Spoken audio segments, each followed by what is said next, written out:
కుకట్పల్లి శాసనసభ నియోజకవర్గ పరిధిలో రెవెన్యూ మరియు హౌసింగ్ శాఖ మంత్రివర్యులు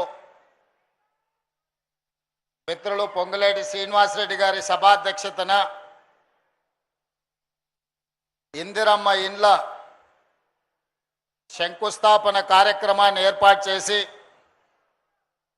ఈ కార్యక్రమంలో నాతో పాటు రంగారెడ్డి జిల్లా ఇన్ఛార్జ్ మంత్రివర్యులు మిత్రుడు డి శ్రీధర్ బాబు గారిని, హైదరాబాద్ ఇన్ఛార్జ్ మంత్రివర్గ సభ్యులు మిత్రులు పొన్నం ప్రభాకర్ గారిని, మాజీ మంత్రివర్యులు శాసన మండలి చీఫ్ విప్ పట్నం మహేందర్ రెడ్డి గారిని, అదేవిధంగా స్థానిక శాసనసభ్యులు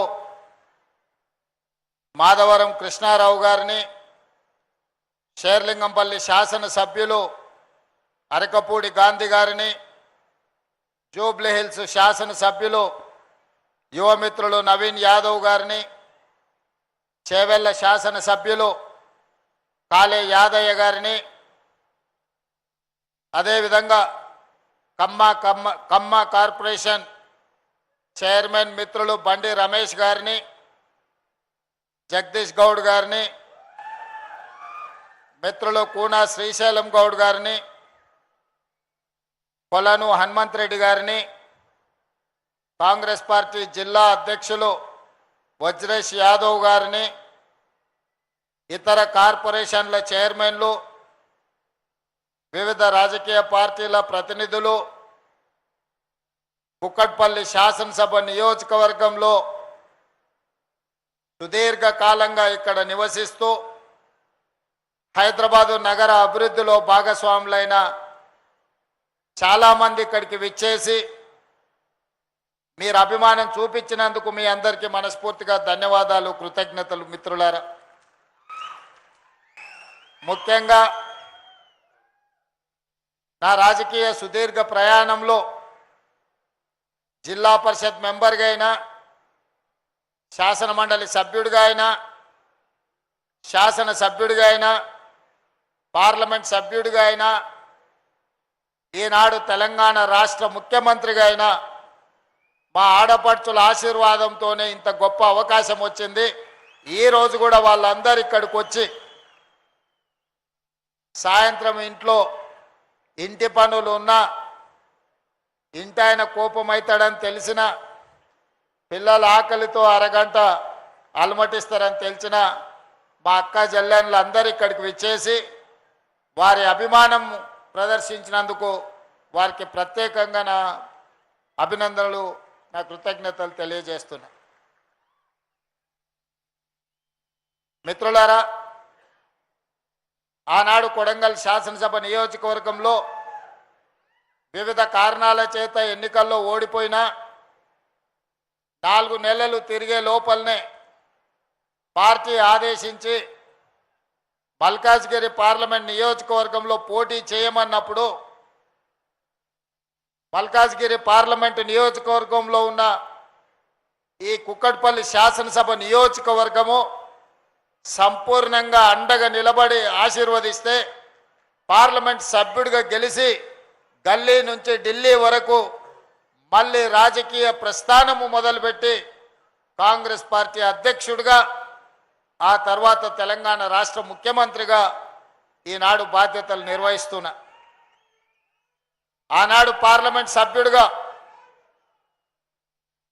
ఈడ పేదల గల్లీలలో, ముస్లింల బస్తీలలో, కుకట్పల్లి కాలనీలలో మీ అందరితో కలిసి నడిచి మీ సమస్యల మీద కొట్లాడి, వరదలు వచ్చినప్పుడు మీ ఇండ్లు మునిగిపోయినప్పుడు మీకు సంబంధించిన సమస్యలు ఆనాటి ప్రభుత్వం పరిష్కరించినప్పుడు మీ పక్కన నిలబడి ఆనాటి ప్రభుత్వం మీద ఒత్తిడి తీసుకొచ్చినాం. కానీ ఆనాడు మీరు ఆశించిన మేరకు ఈ ప్రాంతాన్ని అభివృద్ధి చేయడానికి నాకు అవకాశం లేకుండే.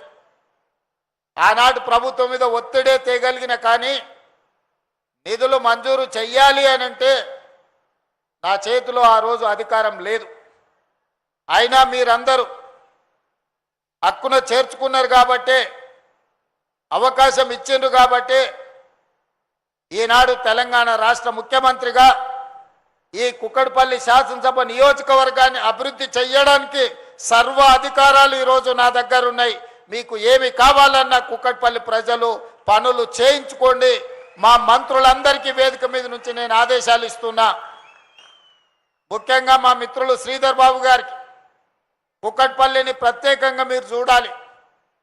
ఆనాడు రూపాయి ఖర్చు పెట్టకుండా వందలాది పోలింగ్ బూతుల్లో నా ముఖ పరిచయం లేకపోయినా వాళ్ళే స్వయంగా ఎన్నికల ఏజెంట్లుగా కూర్చొని అపార్ట్మెంట్లలో వాళ్ళే చందాలు వేసుకొని బస్తీలలో పేదవాళ్ళు మన నుంచి ఏం ఆశించకుండా ఆనాడు నాకు అండగా నిలబడ్డారు. ఈరోజు వాళ్ళ రుణం తీర్చుకునే అవకాశం వచ్చింది. మీరు ఖచ్చితంగా ఈ ప్రాంతంలో రోడ్లైనా, ఈ ప్రాంతంలో ఫ్లైఓవర్లైనా, ఈ ప్రాంతంలో చెరువుల పునరుద్ధరణైనా, ఈ ప్రాంతంలో విద్య కోసం పాఠశాలలు కళాశాలలైనా, ఈ ప్రాంతంలో ఉద్యోగ ఉపాధి అవకాశాలకు అవసరమున్న పరిశ్రమల విషయంలో అయినా మీరు పెద్ద మనసు చేసుకొని కుక్కడపల్లి నియోజకవర్గాన్ని ప్రత్యేకంగా చూడాల్సిందిగా నేను మీకు విజ్ఞప్తి చేస్తున్నా. మిత్రులారా, నేను ఎవరిని విమర్శించదలుచుకోలేదు. విమర్శల ద్వారా నా సమయాన్ని వృధా చేసుకోదలుచుకోలేదు. 10 సంవత్సరాల ఆ పరిపాలనను 2 సంవత్సరాల మా పరిపాలనను బేరీజు వేసుకోండి. ఆనాడు ఇచ్చిన ఏ సంక్షేమ పథకాన్ని రద్దు చేయలేదు. అది రైతు భరోసా కావచ్చు, ఉచిత రైతుల కరెంటు కావచ్చు, ఇలా చెప్పుకుంటూ వెళ్తే వాళ్ళు ఏమి ఇచ్చిండ్రో అవన్నీ ఇవ్వడంతో పాటు అదనంగా ఈనాడు 3,28,00,000 తెలంగాణ ప్రజలకు ప్రతి వ్యక్తికి 6 కిలోల సన్న బియ్యం ఈరోజు ఇస్తున్నామా లేదా మా అక్కల్ని చెప్పమని ఆలోచన చేయమని నేను అడుగుతున్నా. ఆ ఎల్లో దొడ్డు బియ్యం ఇస్తే బర్రెలకు దాన పెట్టుకునే పరిస్థితి, కోళ్ళకు దాన పెట్టుకునే పరిస్థితి. ఇవాళ సన్న బియ్యం ఇస్తే మన సంటి పిల్లలకు బుక్కెడు బువ్వ పెట్టే పరిస్థితి. ఇవాళ ఒక్క బియ్యం గింజ కూడా వృధా కాకుండా ఈరోజు కోట్లాది మంది సన్న బియ్యంతో అన్నం తింటున్నారా లేదా మా అక్కల్ని చెప్పమని నేను అడుగుతున్నా. ఇంటి ఆయనకు తెలియకపోవచ్చు బియ్యం ఎక్కడి నుంచి వచ్చినాయో, కానీ మా అక్కలకైతే తెలుసు కదా ఆ బియ్యము ఈ తమ్ముడు రేవంత్ రెడ్డి మీకు సన్న బియ్యం ఇచ్చిండి అన్న సంగతి. ఆనాడు ఊర్లలో వ్యవసాయానికి ఉచిత కరెంట్ ఇస్తుంటే అయ్యా మరి మాకైతే భూమి లేదు, భూమి ఉన్నోళ్ళకే రైతు భరోసా ఇస్తేవి, భూమి ఉన్నోళ్ళకే ఉచిత కరెంట్ ఇస్తేవి, భూమి ఉన్నోళ్ళకే అగ్వ సగ్వకు ఎరువులు ఇస్తేవి. మరి పట్నంలో ఉన్న మా పరిస్థితి ఏంది అని అంటే నిజంగానే కదా పేదోళ్ళ గురించి ఆలోచన చేయాలి కదని ఈరోజు ప్రతి పేదవాడికి 200 యూనిట్లు ఉచిత కరెంటు, మీ ఇంట్లో కరెంటు బిల్లు కట్టకుండా మీ ఇళ్ళలో కరెంటు వస్తుందా లేదా, లైట్ వేసినప్పుడల్లా మా అక్కల్ని గుర్తు చేయమని అడుగుతున్నా. ఈ సంగతి ఇంటి ఆయనకు తెలియదు, ఎందుకంటే లైట్ స్విచ్ ఉందో ఆయనకే తెలియదు. ఇవాళ 200 యూనిట్లు ఉచిత కరెంటు 55 లక్షల కుటుంబాలు ఈరోజు ఉచిత కరెంటు లబ్ధి పొందుతున్నారా లేదా మీరు ఆలోచన చేయండి. ఆ ఎల్ల దీపం పథకం ద్వారా ఇందిరాగాంధీ గారి వారసత్వంగా వచ్చిన సోనియా గాంధీ గారు కట్టెల పొయ్యి మీద వంట వండితే ఆ పొగ ఊపిరితిత్తుల్లోకి పోయి ఆడబిడ్డలు క్యాన్సర్ వచ్చి చచ్చిపోతుంటే, కళ్ళు మండిపోతుంటే పిల్లలకి ఎట్లయినా వండి పెట్టాలి అని క్యాన్సర్ బారిన పడ్డా మా అక్కల బాధను భరించింది. సోనియమ్మ ఆడబిడ్డల కష్టాన్ని ఆలోచన చేసి కట్టెల పొయ్యిని తీసి అటక మీద పెట్టుండ్రి, దీపం పథకం కింద స్టవ్ సిలిండర్ ఇస్తా, 400 రూపాయలకే మీకు సిలిండర్ ఇస్తా అని ఆ ఎల్ల పథకాన్ని సోనియమ్మ ప్రవేశపెట్టింది. ఆ తర్వాత వచ్చిన మోడీ గారు 400 సిలిండర్ను 1200 చేసిరు. మా అక్కలు కష్టపడి ఇండ్లల్లో పనిచేసి పరిశ్రమలలో పనిచేసి ఉద్యోగాలు చేసి సంపాదిస్తే నెలకో సిలిండర్ కొనుక్కుంటే 1200 ఆ సారు మన పర్సులకి వెళ్ళి గుంజుకపోతుండే. తెలియని దొంగ మనకు తెలియకుండానే మన పర్సులకి వెళ్ళి 1200 కొట్టుకపోతుండే. మరి అట్లాంటిది ఇవాళ మా అక్కలు సిలిండర్ కొంటే 500 రూపాయలకే ఇవాళ మా అక్కలు సిలిండర్ తెచ్చుకుంటున్నారు. అదేవిధంగా ఆ ఎల్ల బతుకమ్మ చీరలు పండుగ పూట చీరలు పెడతాం, బతుకమ్మ ఆడుకోవాలని చీరలు ఇస్తే ఆ చీరలు ఇంటి ముందల ఊర్లలో వ్యవసాయ పొలాల కాడ పిట్టల్ని బెదరగొట్టడానికే కట్టేటోళ్ళు. ఇంటి ముందల మన ఏంది అది కర్టెన్ లాగా కట్టేటోళ్ళు మా అక్కలు ఇట్లా రూమ్కు మధ్యలో పరద లెక్క. కానీ ఇవాళ ఆ ఇందిరమ్మ చీరలు వద్దు, ఆ ఇళ్ళ ఇందిరమ్మ చీరల పేరు మీద బతుకమ్మ చీరల పేరు మీద వాళ్ళంటే మేము ఇందిరమ్మ చీరలు ఇస్తామంటే బతుకమ్మ చీరలలో ఇందిరమ్మ చీరలు వద్దన్నారు. అయినా సరే మా అక్కలకు నేను పెట్టే చీర పుట్టింటోళ్ళు పెట్టిన సారే అని నేను చీర పెడితే గాడ మా అక్క ఇందిరమ్మ చీర కట్టుకొని వచ్చింది. మా అక్క గాడు ఉన్నది, లేచి నిలబడక్క చూపిరు అందరు చూడు మా అక్క ఎంత మంచిగా ఉందో. ఇగో ఇన్ని వేల మందిలో మా అక్క మంచిగా మెరిసిపోతుంది పాలపిట్ట లెక్క.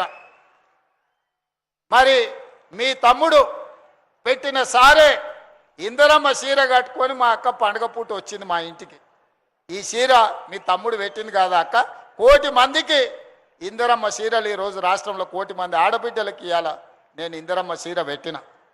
అదేవిధంగా కూలికి పోవాలన్నా, పనికి పోవాలన్నా, పిల్లలు చదువుకోనికి పోవాలన్నా, మీరు ఎక్కడైనా పరిశ్రమల కార్మికులకు పోవాలన్నా బస్సు కిరాయికే 5-6 వేల నుంచి 10,000 రూపాయలు ఖర్చు అయ్యేది. ఇక అమ్మగారింటికి పోవాలంటే ఇక అవాసకు పున్నాకు కూడా ఇంటి ఆయన పోనిచ్చేటోడు కదా, దండగమారు ఎవరం ఎందుకమ్మా ఏమున్నది చూడలేదా మీ అమ్మని పుట్టినప్పటి నుంచి ఆడుకోతావు అనేటోడు. అమ్మవారిని దర్శించుకుందామంటే ఆ అవకాశమే లేదు. పెద్దమ్మ గుడికి పోవాలన్నా, లక్ష్మీనరసింహస్వామి దగ్గరికి పోవాలన్నా, యాదగిరి గుట్టకు పోవాలన్నా, లేకపోతే భద్రాచలం పోవాలన్నా, 7కి ఇల్లు దాటాలంటే బస్సు కిరాయిలు 100 రూపాయలు ఖర్చు అయ్యేది. మరి ఇవాళ మా అక్కల్ని అడుగుతున్నా, తెలంగాణ రాష్ట్రం నలుమూలల 7 తారీఖు నాడు నేను ముఖ్యమంత్రి అయితే 9 తారీఖు 2023 నాడు ఆడబిడ్డలకు ఆర్టీసీ బస్సుల్లో ఉచిత ప్రయాణం. మిమ్మల్ని ఎవరన్నా బస్సు కిరాయి పైసలు అడిగితే నా ఫోటో పర్సులో పెట్టుకొని మా తమ్ముడు పట్నం వాళ్ళు ఉంటారు తెచ్చుకోపోండి అని కండక్టర్కి చూపించామన్నా, మా పొన్నం ప్రభాకర్కి చూపించామని చెప్పిన.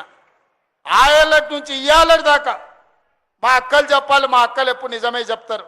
ఎవరన్నా 1 రూపాయి మిమ్మల్ని బస్ కిరాయి అడిగినరా అక్క? అడిగినరా? మరి ఇవాళ మీకు 12,000 కోట్ల రూపాయలుగా పొన్నం ప్రభాకర్ సార్కు నేను కట్టినా మీ తరఫున. ఆ సారి కిరాయి పైసలు లేకపోతే కుదరదంటే నేను కడతా స్వామి, నేనేం లేకుంటే కాదు వాళ్ళకు మా చెల్లెళ్ళకు మా అక్కలకు నేను తోడున్నా, వాళ్ళ తరఫున నగదు నేను కడతా, వాళ్ళు మాత్రం ఉచితంగా పోవాలి, వాళ్ళని అడగొద్దని చెప్పి పొన్నం ప్రభాకర్కి ఇప్పటికి 12,000 కోట్ల రూపాయలు ఇవాళ నేను మీ తరఫున ఉచిత బస్సు కట్టిన. ప్రభాకర్ గారు ఉచితంగా ఇవ్వలేదు అక్కో, ఏమన్నా ఉచితంగా ఇచ్చిండు అనుకునేరు. నగదు నేను కడుతున్నా, ఉచితంగా మీరు ప్రయాణం చేస్తున్నారు, గంతే తేడా. ఇవాళ ఉచిత బస్సు ప్రయాణం మా ఆడబిడ్డలకు ఇచ్చినా లేదా ఒకసారి ఆలోచన చేయండి. స్వయం సహాయక సంఘాలు 0 వడ్డీ అన్నారు, గుండు సున్నా పెట్టారు, ఈపులకు సున్నం పెట్టారు. గత ప్రభుత్వం ఎనడాన్ని ఇచ్చిండా?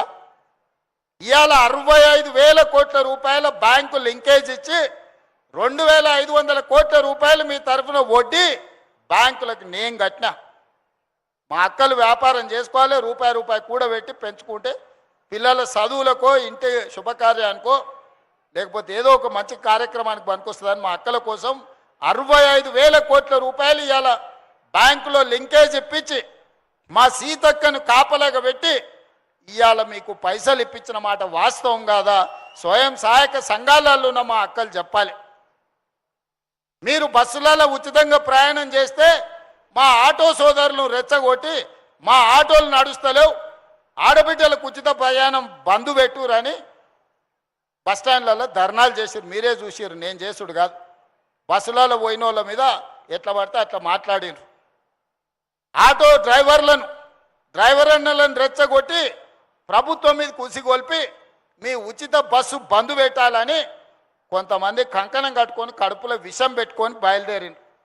అయినా వెనుకపోలే, వాళ్ళకి చేసే మేలు వాళ్ళకి చేస్తాం, మా ఆడబిడ్డల దగ్గరకు వస్తే ఎవరినైనా ఊరుకునేది లేదని చెప్పి బస్సులలో ఉచిత ప్రయాణమే కాదు, ఇవాళ ఆడబిడ్డలకు సంఘాల పేరు మీద 1000 బస్సులు కొనిచ్చినాం. బస్సులలో ఉచిత ప్రయాణం కాదు, ఇవాళ మా ఆడబిడ్డలు రాష్ట్రంలో 1000 బస్సులకు యజమానులు అయ్యారు. ఇదే పొన్నం ప్రభాకర్కు బస్సులు పెట్టి ఒక్కొక్క బస్సుకు నెలకు 70,000 రూపాయలు ఆయన దగ్గర వసూలు చేసుకుంటారు. ఇవాళ బస్సులకు యజమానులను మన ప్రభుత్వం చేసింది. 200 యూనిట్లు ఉచిత కరెంటు కాదు, 1000 మెగావాట్లు సోలార్ విద్యుత్ ఉత్పత్తి చేసి విద్యుత్ శాఖకే అమ్ముకునేటట్టు మా ఆడబిడ్డలకు భూములు ఇచ్చి సోలార్ విద్యుత్ ప్లాంట్లను పెట్టించి ఈరోజు వ్యాపారంలో మిమ్మల్ని రాణించేటట్టు చేశారు. ఒకప్పుడు పెట్రోల్ వ్యాపారం అంటే భారత ప్రభుత్వం తర్వాత రిలయన్స్ అంబానీలు మాత్రమే చేసేటోళ్ళు. ఇవాళ రాష్ట్రంలో ఎక్కడ చూసినా మహిళా సంఘాలకు పెట్రోల్ బంకులు ఇచ్చి ఈరోజు పెట్రోల్ బంకులల్లో నెలకు 5-6 లక్షల రూపాయలు ఒక్కొక్క సంఘం సంపాదించుకునేటట్టు ఇవాళ మా ఆడబిడ్డల కోసం పథకాలు తీసుకొచ్చినాం. అదేవిధంగా ఈ కుక్కట్పల్లికి కూతవేటు దూరంలో హైటెక్ సిటీ ఉంది. ఆయనలో చంద్రబాబు నాయుడు కట్టిన శిల్పారామం మనవరాలను తీసుకొని పోయి వారానికో 10 రోజులకో రోజు ఆదివారం పూట శనివారం పూట పోయి చూసి వస్తూనే ఉంది.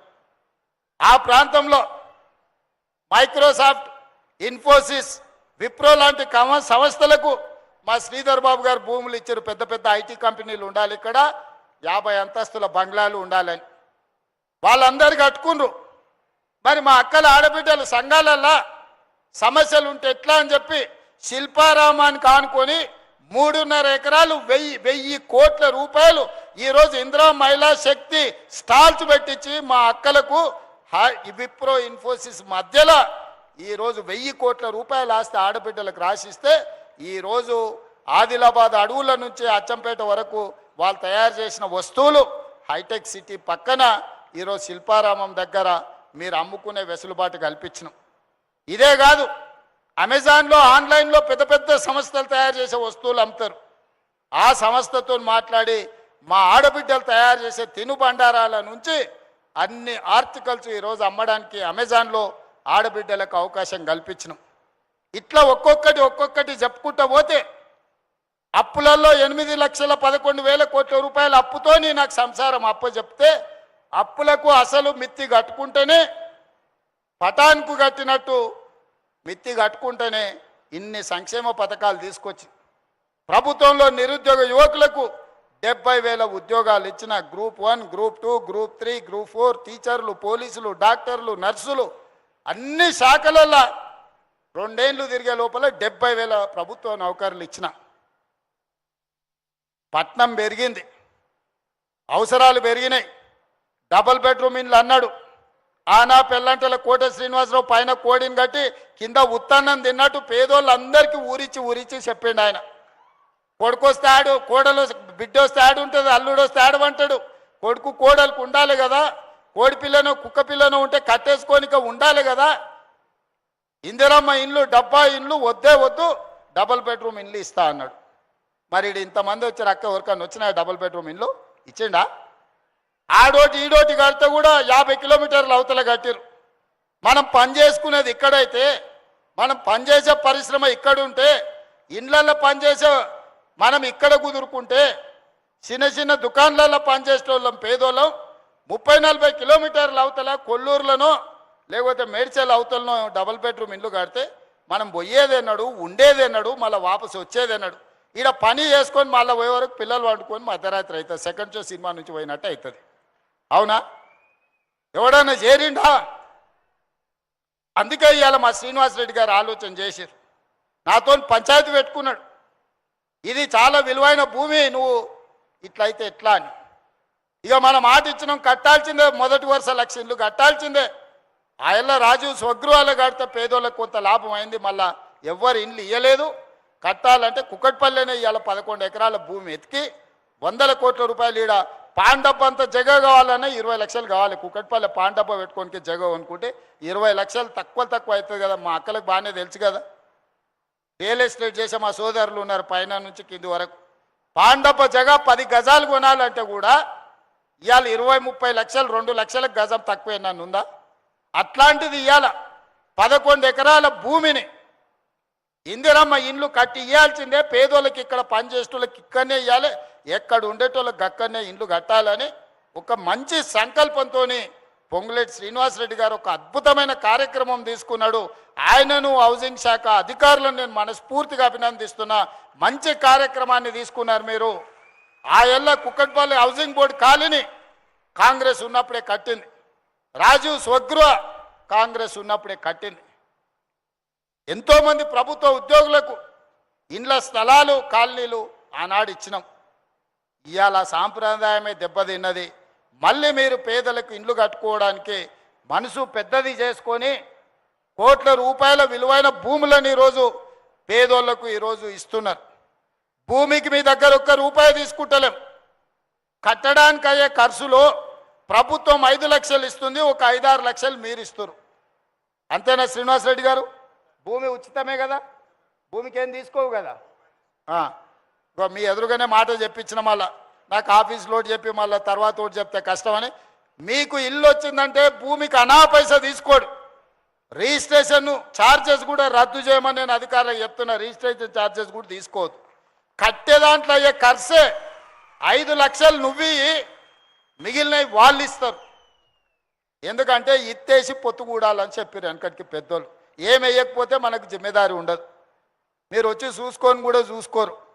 మీరు 10,000, 20,000, 5 లక్షలు, 6 లక్షలు మీరు కడితే ఎట్లా కడుతున్నాడు కాంట్రాక్టర్ అని వస్తా పోస్తూ వచ్చి చూసుకుంటారు. ఏ ఫ్లోర్లో నీకు ఇల్లు డ్రా వెళ్ళిందో మీరు వచ్చి పని మంచిగా అవుతుందా లేదా చూసుకోనికి ఉంటుంది. అందుకే నగరంలో పేదవాళ్ళ కోసం 1,00,000 ఇండ్లు కట్టాలని మొదటి విడతగా మంత్రి గారు మంచి సంకల్పంతో ఈరోజు ముందుకు వచ్చిండ్రు. ఈ ప్రాంతం ముఖ్యంగా కుకట్పల్లి కావచ్చు, కుత్బుల్లాపూర్ కావచ్చు, మేడ్చల్ కావచ్చు, లేకపోతే కంటోన్మెంటు, ఎల్బీ నగర్, ఉప్పలి నియోజకవర్గాలు నన్ను రాజకీయంగా నిలబెట్టిన ప్రాంతాలు. అత్యధికంగా పేదలుండే ప్రాంతాలు. ఇతర జిల్లాలు, ఇతర రాష్ట్రాలు, ఇతర దేశాల నుంచి పనులు చేయడానికి ఇక్కడ వలసలు వస్తున్న ప్రాంతం.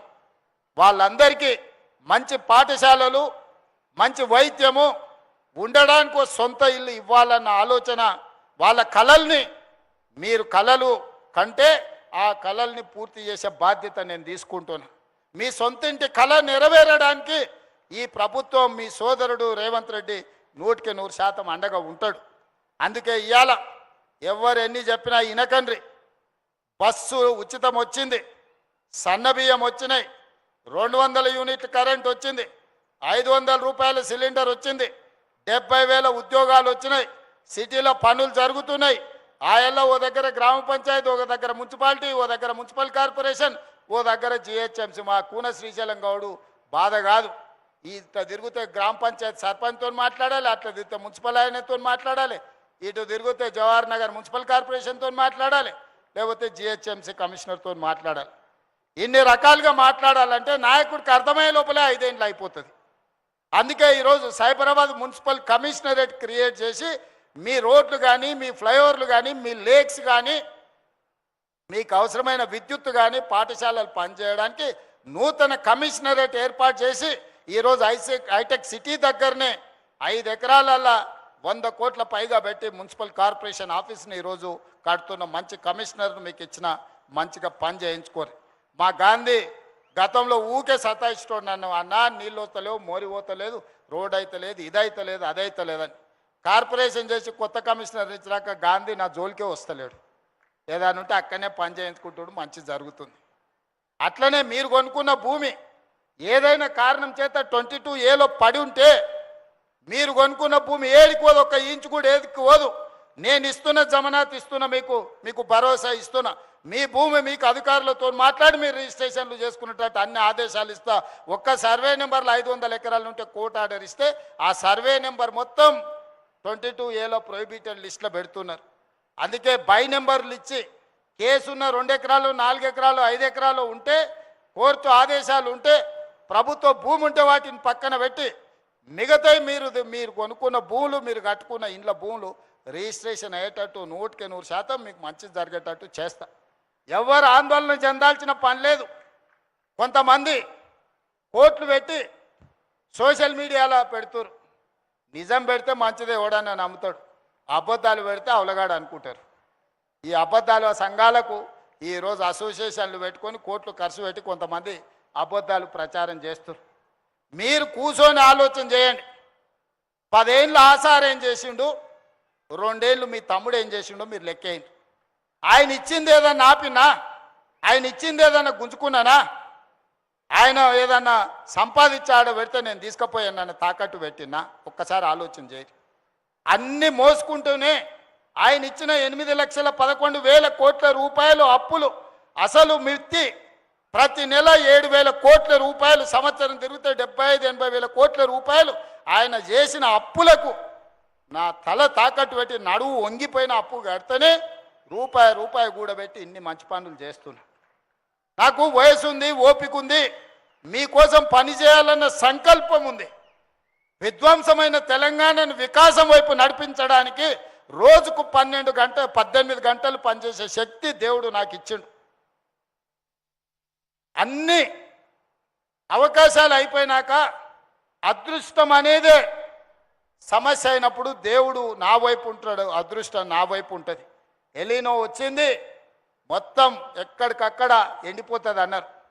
కానీ ఎలీనో వచ్చిన సమయంలోనే ఎల్లంపల్లి నిండింది. శ్రీధర్ బాబు ఇక్కడనే ఉన్నాడు. హైదరాబాద్కి తాగునీటి సమస్య లేకుండా దేవుడే వానలు కురిపించాడు. కొంతమంది మాత్రం కర్ణాటక, తమిళనాడు పోయి అఘోర పూజలు చేసిరు. కరువు రావాలి, జనాలు చచ్చిపోవాలి, ఈ ప్రభుత్వం బద్నాం కావాలని.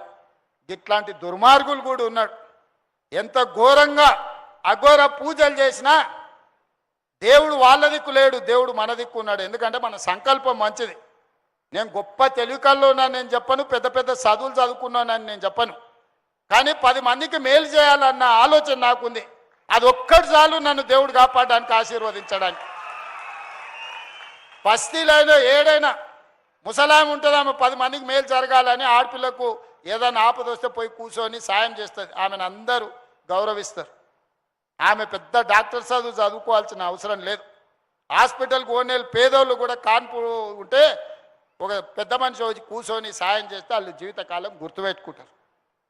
చిత్తశుద్ధి కావాలి, మంచి బుద్ధి కావాలి, మంచి ఆలోచన కావాలి. అందుకే ఇవాళ ఎక్కడ కూడా గతం నేను ఇన్నిసార్లు వచ్చినా, నిన్నమన్నే కుక్కట్పల్లి గతంలో ఎన్నిసార్లు చూసారు ముఖ్యమంత్రిని టీవీలో తప్ప ఎప్పుడైనా మనిషిని చూసిరా? మరి నేను మీ పక్కనే ఉంటే మీలాకనే ఉంటే మీతోనే మాట్లాడితే ఏడికి పోయినా అక్క నేను మీ మధ్యలోనే తిరుగుతున్నా కదా. అందుకే అక్క ఎవరు ఎన్ని చెప్పినా సంసారం నడిపేది మీరు, మీకు తెలుసు సాధక బాధక లేదు. ఇల్లు అలకాలన్నా కూడా ఒకసారి కాదు, ఇల్లు అలికినాక పండుగ చేద్దాం అంటే కూడా ఒకసారి ఉండదు. పైసలుండి పోతే కూడా కిరాణం కొట్టోడు బంద్ చేసుకోకపోతే మనం పాయసం చేయడానికి బెల్లం కొందామంటే వాడు దొరకడు ఒకసారి. అన్ని ఉన్నా కూడా ఒక్కోసారి అల్లు నోట్ల శని ఉన్నది అన్నట్టు ఉంటుంది. కేసీఆర్ పరిస్థితి కదే.